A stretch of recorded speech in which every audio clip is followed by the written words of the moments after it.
Going over to Group B is a game between Serbia and Portugal. And when you hear Portugal, you hear one man's name, Cristiano Ronaldo.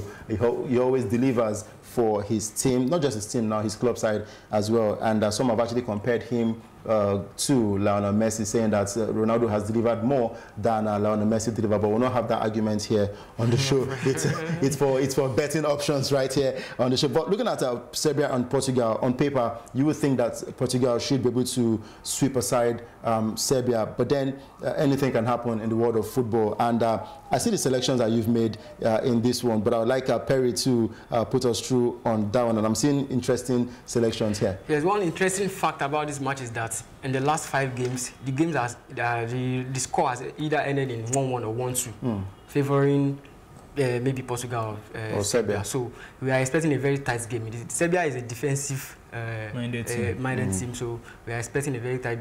And of course, we know and we believe that they have players who can put goals at the back of the net in this.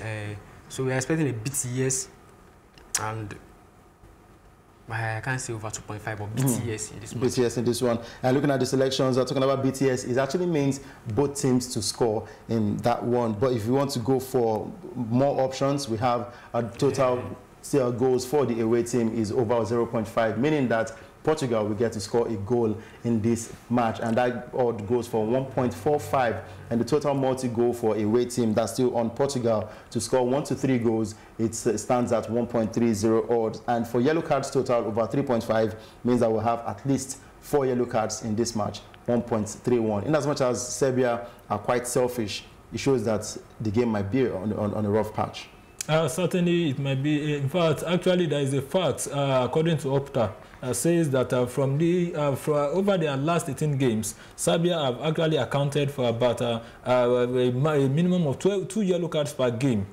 So we expect that at least Portugal will get 1. So invariably, if Portugal is getting 1, then Serbia, in fact, they have actually considered a penalty to the opponent in 4 of their last 18 games. So there is every tendency that their yellow card coming with every penalty decision made against Serbia. And then to the game proper, you look at this Portuguese team, they welcome back Cristiano Ronaldo. Exactly. Of course, he has not played in the European Championship qualification. He returned for the UEFA Nations League semi-final against Switzerland, and subsequently played in the final against the Netherlands, where they won 1-0. Of course, when Cristiano Ronaldo is in the team, every other of his teammates, they certainly come to the fore, they step up their game, and I expect that Portugal should be able to get more than 1 goal in this game. Personally, I expect that Portugal will play with Cristiano Ronaldo in their ranks. They are fairly on top, in top form.